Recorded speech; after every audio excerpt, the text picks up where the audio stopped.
श्रमण रत्न प्रणत सागर जी महाराज के 44वें अवतरण दिवस के उपलक्ष्य में गुरु भक्त परिवार हुकुमचंद सेठी, इंदु सेठी, प्रवीण सेठी, मेघा सेठी, माहिर सेठी, सुरेश चंद सेठी, प्रकाश चंद सेठी, अशोक कुमार सेठी 29, 25, 8, 20 भवतारण तरण जी हाजीस। गुरु की महिमा वर्णी न जाए, गुरु नाम जपो मन वचन काय।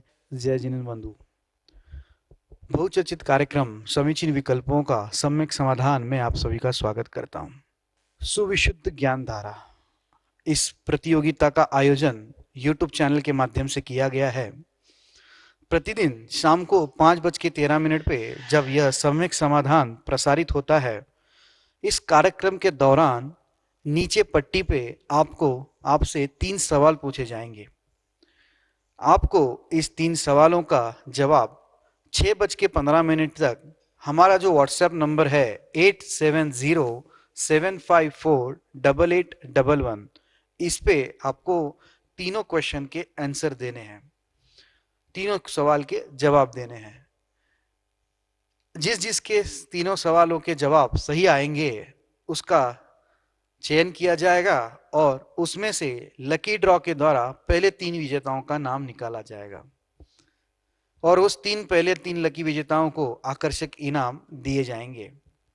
जी हाँ, इस कोविड पैंडेमिक में, कोविड महामारी के बीच में भी आपको आकर्षक इनाम दिए जाएंगे। शाम को जब ये सम्यक समाधान प्रसारित होता है, इसके बीच बीच में ये क्वेश्चंस या फिर इसके जो सवाल है वो आते रहेंगे। इसके लिए आपको पूरे ध्यानपूर्वक इसको देखना है और इसके क्वेश्चंस को नोट डाउन करके आपको 1 घंटे के भीतर इसके व्हाट्सएप के द्वारा आपको आंसर्स देने हैं। यह कार्यक्रम 4 मई से शुरू हुआ है। ये जो प्रतियोगिता है वह 4 मई से शुरू हुई है और उसके विजेताओं के नाम घोषित भी कर चुके हैं। शाम को 6:45, पौने 7 बजे 6:45 पे आचार्य भक्ति लाइव प्रोग्राम यूट्यूब एवं फेसबुक के माध्यम से होता है। उसके द्वारा ही या उसी कार्यक्रम के बीचों बीच में ही इस प्रतियोगिता सुविशुद्ध ज्ञान धारा प्रतियोगिता के जो विनर्स है या जो विजेता है वो घोषित होते हैं। तो आपको उसके माध्यम से पता चल जाएगा कि आपका नाम उस विजेता की लिस्ट में आया है या नहीं है और लकी ड्रॉ भी उसी कार्यक्रम के दौरान होगा। तो चलो चलते हैं आज के इस पावन अवसर सम्यक समाधान एवं सुविशुद्ध ज्ञान धारा प्रतियोगिता को संपन्न कराते हैं। मैं मुनि श्री प्रणत सागर जी एवं मुनि श्री सुप्रभ सागर जी महाराज के चरणों में बारंबार नमोस्तु करता हूं एवं उनको यह विनंती करता हूं कि आज के कार्यक्रम को गति प्रदान करें। नमोस्तु नमोस्तु नमोस्तु। पांचों भाई आत्मा की साधना में तल्लीन थे और मामा ने आकर गरम गरम लोहे के आभूषण पहनाना प्रारंभ किए। सभी सहन कर रहे थे, लेकिन 2 भाइयों को विकल्प आ गया कि मैं तो सहन कर रहा हूं, मेरे भाई कैसे सहन कर रहे होंगे, क्योंकि हम विकल्पों को ही समझ रहे हैं। जो विकल्प संसार के कारण हैं उन विकल्पों को हम समीचीन बनाने का यहाँ पर प्रयास कर रहे हैं, क्योंकि जब तक विकल्प में समीचीनता नहीं है तब तक वह कल्याण का मार्ग प्रशस्त करने वाला नहीं है। और 2 भाई मात्र सर्वार सिद्धि तक अटक गए और तीनों भाई मोक्ष को प्राप्त हो गए। विकल्प था और विकल्प समीचीन वही होता है जो स्व के साथ पर का कल्याण कराने वाला होता है। ऐसे उन समीचीन विकल्पों का सम्यक समाधान हम सभी प्रतिदिन परम पूज्य मुनि श्री सुप्रभ सागर जी महाराज के मुखारविंद से प्राप्त कर रहे हैं। प्रारंभ करते हैं आज का सम्यक समाधान। और आज का पहला विकल्प अंबड़ महाराष्ट्र से शीला प्रवीण कासलीवाल परम पूज्य मुनि श्री के चरणों में बारंबार नमोस्तु निवेदित करते हुए अपना समीचीन विकल्प रख रहे हैं कि महाराज जी, हम कितना भी अच्छा काम कर लें, हमें उसका यश क्यों नहीं मिलता? क्या यह हमारा अशुभ कर्मों का उदय है? इसके लिए हमें क्या करना चाहिए? हमारे समीचीन विकल्प का सम्यक समाधान करने की अनुकंपा करें। नमोस्तु महाराज जी, नमोस्तु। करमन की गति न्यारी, बड़े पेड़ पर अमिया छोटी, पतली बेल पर कद्दू भारी। कर्मन की गति न्यारी। ये जो कर्म होते हैं उन कर्मों की गति विचित्र हुआ करती है और इस विचित्र कर्मों के निमित्त से जीवों को विचित्र प्रकार के कर्मों का विचित्र प्रकार से नाना प्रकार से फल प्राप्त होता है। और ये भी परम सत्य है, जो जैसा कर्म करता है उसको वैसा फल भोगना ही पड़ता है। कर्ता यह कर्मणाम भोक्ता तत्फलानाम सेवतु। और आचार्य भगवंत भी इन्हीं बातों को पुष्ट करते हैं कि जो जैसा करता है उसे उस कर्मों को वैसा ही, चाहे इस भव में या परभव में या आने वाले किसी भव में, नियम से अगर उसने तपस्या कर कर उन कर्मों की निर्जरा नहीं की है तो उन कर्मों को उसे अवश्य ही भोगना ही पड़ता है। ऐसा मात्र माँ आपके साथ ही नहीं, कई सारे जीवों के साथ यह बात घटित होती है कि वह बहुत बहुत मेहनत करता है, बहुत पुरुषार्थ करता है, सबके लिए जी जान लगाकर काम करता है, पर जब भी कभी प्रशंसा की, यश की या अच्छाई की बात होती है तो उस व्यक्ति का कभी नाम ही सबके सामने नहीं आता, जबकि सबसे अधिक मेहनत, सबसे अधिक परिश्रम उसी व्यक्ति ने किए होते। ये परिपूर्ण रूप से जीव के कर्म का नियोग ही ऐसा हुआ करता है कि उसके पास वह नाम कर्म की उत्तर प्रकृति नहीं है, जिसे आचार्य भगवंत यशाकीर्ति नाम कर्म कहते। जिस जीव के पास वह यशाकीर्ति नाम कर्म का उदय नहीं होता है या उसकी सत्ता नहीं होती है, वह लाख मेहनत करे, खूब परिश्रम करे, पर फिर भी उसकी प्रशंसा या उसकी अच्छाई उसको यश रूप में मिल ही नहीं सकती। कभी कभी ऐसा भी देखा जाता है, किसी व्यक्ति ने बहुत अल्प काम कर दिया या कुछ कार्य किया भी नहीं, सहयोग भी नहीं किया, पर उसकी हमेशा ही प्रशंसा होती है। ये पक्का मानना उस जीव की सत्ता में वह यशाकीर्ति नाम कर्म है, जिसके कारण से उसका अल्प पुरुषार्थ या बिना पुरुषार्थ की भी उसकी प्रशंसा या उसे यश मिल रहा है। ये जितना भी यश या प्रशंसा मिलने का काम होता है वह परिपूर्ण रूप से यशाकीर्ति नाम कर्म की जो उत्तर प्रकृति है उसके निमित्त से ही जीव के साथ हुआ करता है। यशाकीर्ति का मतलब ये नहीं है कि अच्छा काम करने से ही या बुरा काम करने से ऐसा उसका कोई संबंध नहीं है, अपितु आप कुछ करें नहीं करें, अगर यशाकीर्ति का तीव्र उदय है, तीव्र यशाकीर्ति नाम कर्म का उदय है, तो वह उसका अल्प पुरुषार्थ या बिना पुरुषार्थ के भी उसका यश, उसकी प्रशंसा दिग्दिगांत में फैलती है। और जब यशाकीर्ति की विरुद्ध प्रकृति यानी अयशाकीर्ति नाम कर्म का तीव्र उदय होता है, तब जीव बहुत पुरुषार्थ करने के बाद भी प्रशंसा यश को प्राप्त नहीं होता। बिल्कुल यही स्थिति आपके कर्मों की हो सकती है शायद, जिसके कारण से आप अथक मेहनत, पुरुषार्थ और बहुत काम करने के बाद भी यश को प्राप्त नहीं कर पा रहे हो। ये अयशाकीर्ति नाम कर्म जो कर्म का उदय आपके साथ चल रहा है, नियम से ये पाप कर्म की ही प्रकृति है। यशाकीर्ति ये पुण्य प्रकृति कही जाती है और अयशाकीर्ति पाप प्रकृति कही जाती है। और इससे बचने के लिए एकमेव साधन आपके पास यही है कि आप जितना हो सके उन संयमी जीवों की, चारित्रधारियों की, ज्ञानधारियों की, सम्यक दृष्टि जीवों की या सच्चे देवशास्त्र गुरु आदि आदि की आप जितनी प्रशंसा, उनकी जितनी स्तुति, जितनी वंदना आप मुख के द्वारा, उन स्तुतियों के द्वारा करते जाओगे, उतना उतना ही आपको उस यश को प्राप्त करने की संभावना प्राप्त होती जाएगी। या ऐसा कह दूं, जो अयशाकीर्ति नाम कर्म है और वह यशाकीर्ति में परिवर्तित होने की संभावना है। ये उत्तर प्रकृतियां है और उत्तर प्रकृतियां वर्तमान में भी एक दूसरे से एक कर्म की प्रकृति से दूसरे प्रकृति रूप परिवर्तित होने की या संक्रमित होने की पूरी संभावना होती है, पर उसको विशेष रूप से हमें समझना होगा। जैसे आचार्य समंतभद्र स्वामी ने बहुत अच्छी बात कही है कि अगर हम तपोधनों की प्रशंसा करते रहेंगे, उनकी कीर्ति, स्तुति, स्तवन आदि करते रहेंगे, तो नियम से हमारी भी प्रशंसा और हमारी भी कीर्ति, हमें भी यश को सहजता से प्राप्त करने की संभावना प्रकट हो सकती है। इसलिए आप उन सच्चे देवशास्त्र गुरु या आपसे जो ज्येष्ठ श्रेष्ठ वरिष्ठ ज्ञान दर्शन चारित्र आदि के निमित्त से है, उपचार से जो आपसे व्यवहार में भी जो ज्येष्ठ श्रेष्ठ है, गुणीजन है, उनके गुणों में प्रमोद करते हुए, उनके प्रति गदगद भाव करते हुए उनकी स्तुति, उनका स्तवन, उनकी प्रशंसा करेंगे तो नियम से आपका अयशाकीर्ति नाम कर्म यशाकीर्ति नाम कर्म में परिवर्तित होते हुए आपको भी अल्प पुरुषार्थ से यश प्राप्त होता रहेगा। यही आपके लिए सम्यक समाधान। शिल्पी जैन जतारा मध्य प्रदेश से परम पूज मुनिश्री के चरणों में बारंबार नमोस्तु निवेदित करते हुए अपना समीचीन विकल्प रख रहे हैं कि महाराज जी, हम अपने बच्चों की ज्ञान की वृद्धि के लिए क्या कर सकते हैं। हमारे समीचीन विकल्प का सम्यक समाधान करने की अनुकंपा करें।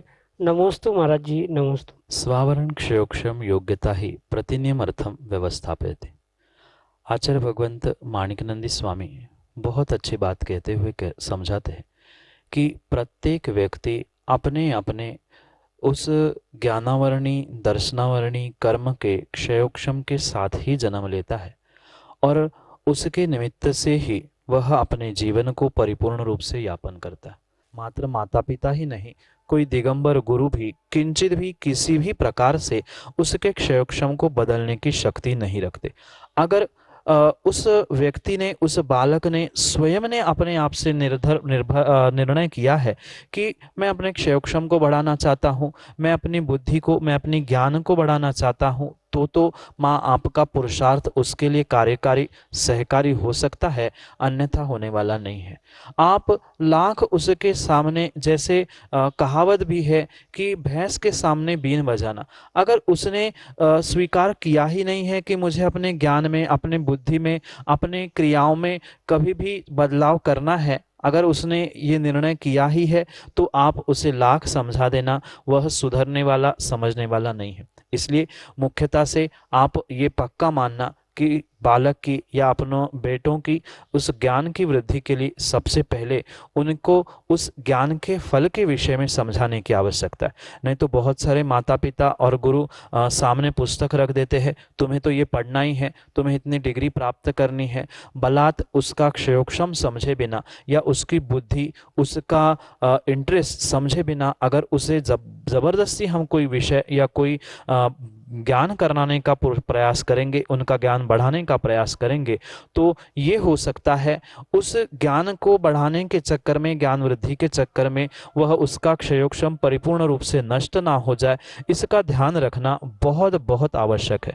इसलिए सबसे पहले उस बालक को उस ज्ञान के विषय में पहले इंटरेस्ट उत्पन्न किया जाए या उसमें उसकी रुचि बढ़ाई जाए कि बेटा ज्ञान प्राप्त करने से जीवन में क्या लाभ हो सकते हैं, जो अज्ञानी हैं, पढ़े लिखे नहीं हैं, उनका जीवन में क्या फल मिल रहा है, उनको समाज में कितनी पूछ है, आदि सभी बातों को समझा के उनको उस ज्ञान या ज्ञान के विषयों के प्रति विशेष रुझान करने की आवश्यकता है। उसके उपरांत विशेष रूप से उस ज्ञान के निमित्त से जो क्रियाएं या पढ़ाई आदि तो सामान्य रूप से आप पढ़ाते ही रहोगे, पर विशेष रूप से जो आगम ग्रंथों में उस ज्ञान की वृद्धि के लिए, ज्ञान के क्षयोक्षम के लिए जो आचार्य भगवंतों ने बात बताई है, ज्ञान दान करने से या शास्त्र दान करने से व्यक्ति के उस ज्ञान में, ज्ञान के क्षयोक्षम में वृद्धि हो सकती है। जैसे कहीं ज्ञान दान की बात चल रही हो, कहीं ज्ञान दान करने की, किसी को ग्रंथ भेंट करने की, किसी को ज्ञान के विषय में कुछ समझाने के लिए अर्थ सहयोग आदि करने की, तो उस बालक के निमित्त से उसके हाथों से उस ज्ञानदान को कराया जाए। या और भी उस ज्ञान के क्षयोक्षम बढ़ाने के लिए जो आगम ग्रंथों में विशेष रूप से कुछ दिगंबर गुरुओं के द्वारा जो विशेष मंत्र हो, कुछ पाठ हो आदि, उनका पाठ करना, विशेष मंत्र आदि की आराधना करना, पर ये बात परम सत्य समझना, अपने बुद्धि से ये कोई निर्णय मत करना, किसी गुरु के पास पहुंचकर इसके विषय में उसको समझाकर और गुरु से मंत्र पाठ आदि लेकर ही उसका क्षयोक्षम की ज्ञान की वृद्धि करने के लिए आप अवश्य ही प्रयास कर सकते। इसलिए सबसे पहले उस बालक को उस ज्ञान के प्रति, विद्या के प्रति रुझान उनका बढ़ाते हुए नहीं पढ़ने से, नहीं ज्ञान करने से क्या होगा, इसका नुकसान, उसका लॉस बताते हुए उसके क्षयोक्षम को बढ़ाने के लिए जो सामान्य और भी साधन बताए गए हैं, जैसे मंत्र आराधना, पाठ आदि आदि, उनकी आराधना करते हुए गुरु के शरण को प्राप्त करते हुए ही उस ज्ञान में या विद्या की वृद्धि कर सकते हैं। जो जिसके पास होता है उसके पास से ही हमें ग्रहण करना होगा। जैसे उपाध्याय परमेष्ठी, साधु परमेष्ठी, आचार्य परमेष्ठी, इनकी शरण प्राप्त करते हुए उनसे उस ज्ञान वृद्धि की बातें हम समझे, सीखे, तो अवश्य ही उन बालकों के निमित्त से हम विशेष रूप से ज्ञान वृद्धि करने के लिए सहकारी बन सकते हैं। अगले समीचीन विकल्प के लिए टीकमगढ़ मध्य प्रदेश से बाल ब्रह्मचारी प्रिंस जैन लालू भैया अपने समीचीन विकल्प के साथ हमारे सामने। मैं प्रिंस जैन लालू टीकमगढ़ से, मेरे आराध्य गुरुवर के चरणों में नमोस्तु। गुरुवर, मेरा प्रश्न है कि अकाल मरण जैन धर्म के हिसाब से होता है कि नहीं होता है, और जो लोग कोरोना वायरस में अभी संक्रमित हैं और जिन लोगों की मृत्यु हो रही है, वो वास्तव में अकाल मरण है कि व्यक्ति आयु से जा रहा है? जैन दर्शन में जो दो प्रकार के मरण की व्याख्या है, सकाल मरण और अकाल मरण। अपनी आयु पूर्ण करके मरना, ये सकाल मरण या स्वकाल मरण कहा जाता है। और अपने आयु के निषेकों को काल से स्थिति से पहले ही खिरा कर अगले भव को या अगले आयु को प्राप्त करना, यह अकाल मरण की कोटि में आता है। अकाल मरण मात्र चरम शरीरी और जो असंख्यात वर्ष वाले आयु वाले जीव होते हैं उनके लिए निषेध है, पर सामान्य संसारी जीवों के लिए वह किंचित भी उनका अकाल मरण नहीं होगा या नहीं है, ऐसा सर्वथा निर्णय हम नहीं कर सकते। जैसे कि लालू भैया, वर्तमान के उस कोरोना के परिप्रेक्ष्य में आपने यह विकल्प रखा है, जो वर्तमान के जीव उस कोरोना के निमित्त से मृत्यु को प्राप्त हो रहे हैं, हो सकता है वह अकाल मरण भी हो, या हो सकता है उनका सकाल मरण या अपने आयु पूर्ण करके भी मरण हो सकता। ये परिपूर्ण निर्णय केवल भगवान ही कर सकते हैं कि उस जीव की कितनी आयु थी, कितने वर्ष, कितने घंटे, कितने मिनट, इसका परिपूर्ण गणित मात्र उन केवली भगवान या सर्वज्ञ प्रभु के पास ही हो सकता है। पर सामान्य रूप से हम उस वर्तमान के परिप्रेक्ष्य में उस अकाल सकाल को इस प्रकार से समझे कि आचार्य भगवंत नेमिचंद सिद्धांत चक्रवर्ती देव बहुत अच्छी बात कर्मकांड और कर्मकांड के निमित्त से कहते हैं कि ये अकाल मृत्यु या आयु का क्षय अचानक कैसे होता है, या अकाल मृत्यु होने के कारण क्या हो सकते।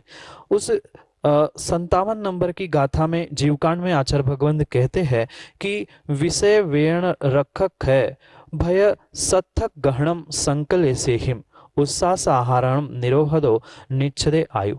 नियम से आयु का निषेकों का खिरना होता ही है। किस किस कारणों से?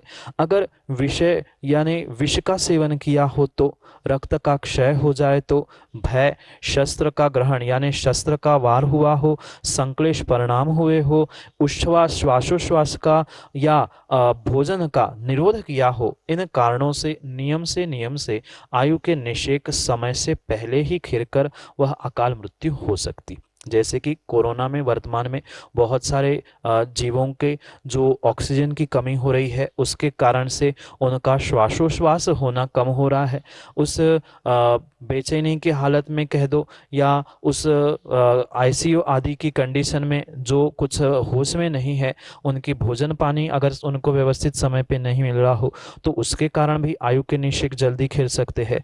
और मैं तो कहता हूँ वर्तमान में जितने भी जीव इस कोरोना से जा रहे हैं वह मात्र कोरोना से नहीं अपितु कोरोना के उस रोने से या उसके भय से जा रहे हैं। अधिकांश जीव मात्र यही सुनकर भयभीत होकर मृत्यु को प्राप्त हो रहे हैं कि मैंने कोरोना को प्राप्त कर लिया, मैं कोरोना पॉजिटिव हो गया हूँ।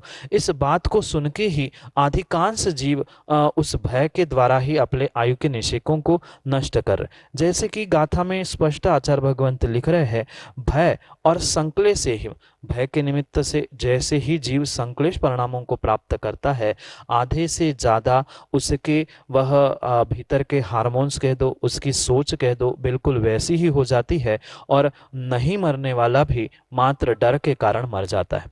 जैसे कई सारे दृष्टांतों में और कई सारे घटनाओं में तुमने भी बहुत अच्छे से देखा होगा कि ये जितने भी जीव उस कोरोना बीमारी के नाम से मरे हैं, मरने के बाद अगर उनकी रिपोर्ट आई तो पता चला रिपोर्ट में तो नेगेटिव थे, पर कोरोना अस्पताल में एडमिट होने के और मात्र दूसरे के मरने को देखकर ही भयभीत होकर ही वे भय से ही चले गए।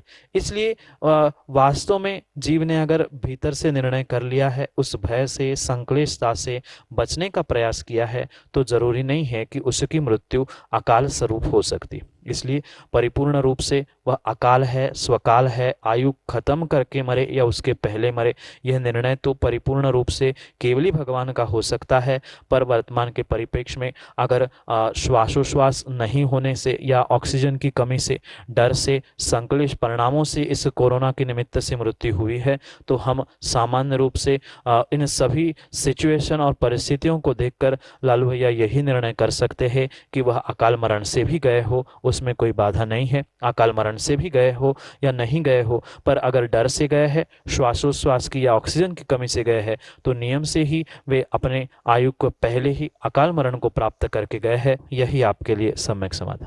अगला विकल्प अमरावती महाराष्ट्र से अनन्य गुरु भक्त परिवार परम पूज्य मुनिश्री के चरणों में बारंबार नमोस्तु निवेदित करते हुए कह रहे हैं कि गुरुदेव, वर्ष 2017 का द्वितीय वर्षा योग अमरावती महाराष्ट्र को प्राप्त हुआ और उस वर्षा योग के दौरान हमारे परिवार में ऐसा परिवर्तन हुआ कि जिसकी हमने कभी कल्पना भी नहीं की थी। ये सब आपके आशीर्वाद से, आपकी अनुकंपा से संभव हुआ है। आपकी अनुकंपा ऐसी ही बनी रहे। इसी भावना के साथ हमारा समीचीन विकल्प है कि संसार में दुख का कारण क्या है। हमारे समीचीन विकल्प का सम्यक समाधान करने की अनुकंपा करें। नमोस्तु महाराज जी, नमोस्तु। संसार में दुख का अगर कोई एकमेव कारण, एकमेव हेतु है, तो उसका नाम अज्ञान है। अज्ञानता के कारण ही जीव वर्तमान में उस दुख को प्राप्त कर, चाहे किसी विशेष शब्दों का ज्ञान हो या सत्य के विषय में अज्ञान हो या वस्तु स्वरूप के विषय में अज्ञान हो, उस अज्ञान को हम स्थान और समय पर अनेक प्रकार के नाम दे सकते हैं। जैसे मिथ्यात है, अविरति है, प्रमाद है, कषाय है, ये सभी कुछ उस अज्ञान के ही पर्यायवाची नाम कहे जाते। जब सच्चे देवशास्त्र के स्वरूप के विषय में अज्ञानता होने से जो उस पर श्रद्धान विश्वास नहीं कर पाता है, वह भी दुख का कारण हो सकता है। साथ साथ जो वस्तु का और भी जो स्वभाव है, उसको ना जानने से भी जीव दुखी होता है। जैसे कि एक सामान्य दृष्टांत से भी अगर हम समझे, व्यक्ति किसी वस्तु को गुमने पर दुखी क्यों होता है या उस वस्तु को प्राप्त करने के लिए दुखी क्यों होता है, क्योंकि उसकी उस वस्तु के विषय में अज्ञानता हुआ करती है कि वस्तु किसने उठाई, किसने चुराई, कहाँ गुम गई। जिस क्षण, जिस समय उस व्यक्ति को पता चलता है कि ये अमुक वस्तु अपने ही घर के किसी व्यक्ति ने बिना पूछे उठाई थी, उसका तुरंत अज्ञान मिटा, तुरंत वह तत्क्षण के लिए उस दुख से विमुख हो गया कि चलो कोई बात नहीं है, घर के ही किसी सदस्य ने, किसी व्यक्ति ने उस वस्तु को उठाया। ऐसे ही जीवन में परिपूर्ण रूप से दुख का एकमेव कारण है, उसका नाम अज्ञानता है। अगर जीव ने अपने भीतर की उस अज्ञानता को मिटाकर सत्यता का बोध करना प्रारंभ किया, तो जीव कभी भी दुखी हो नहीं सकता। मैं तो कहता हूँ, दुख का पर्यायवाची नाम अज्ञान है और अज्ञान का ही पर्यायवाची नाम दुख है। जब तक हमारे भीतर अज्ञान है, चाहे किसी भी प्रकार का हो, किसी वस्तु, किसी व्यक्ति, किसी भी विशेष प्रकार का, सामान्य प्रकार का हो, जब तक वहां पर अज्ञान दशा है, तब तक दुख है। जैसे अगर धर्म के भी परिप्रेक्ष्य में हम समझे, तो धर्म की अपेक्षा से भी जो अज्ञानी होते हैं वही जीव दुखी होते हैं, और जो भगवान बनकर परिपूर्ण ज्ञान को प्राप्त कर लेते हैं, वे कभी भी दुख को प्राप्त नहीं करते, वे अनंत सुख को प्राप्त करने वाले हुआ करते। इसलिए इस संसार में सबसे बड़ी जड़ दुख की अगर कोई है, तो वह अज्ञानता है। अज्ञानता को चाहे हम भ्रम रूप में ग्रहण कर ले, अज्ञानता चाहे अविश्वास रूप में ग्रहण कर ले, अज्ञानता चाहे उस अचारित्र के विषय में बैड कैरेक्टर आदि के निमित्त से ग्रहण कर ले, चाहे किसी भी प्रकार की अज्ञानता हो, वह अज्ञानता के कारण से ही संसार में जीव दुखी होता है। जैसे ही उस वस्तु का, परिस्थिति का, समय का, द्रव्य का, सबका ज्ञान हो जाता है, व्यक्ति दुख से दूर हो जाता है। इसलिए सब दुखों की जड़ अज्ञानता है। उस अज्ञानता को मिटाने से ही जीव सुखी हो सकता है, अन्य नहीं, अन्यथा नहीं। जय जिन बंधु, समीचीन विकल्पों का सम्यक समाधान इस कार्यक्रम में हम सब लाभ ले रहे थे मुनिश्रियों के मुखारबिंद से सम्यक समाधान का।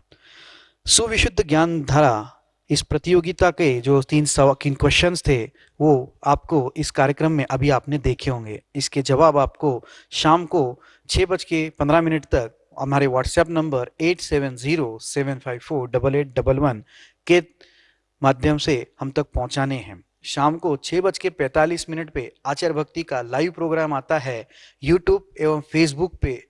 आप उसके माध्यम से हम लोग लकी विजेताओं का चुनाव करेंगे।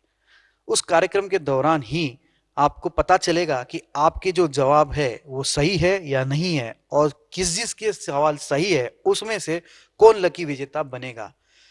इस कोविड महामारी के बीच में आपको घर बैठे ज्ञान एवं इनाम मिलाने का या मिलने का यह स्वर्ण मौका है।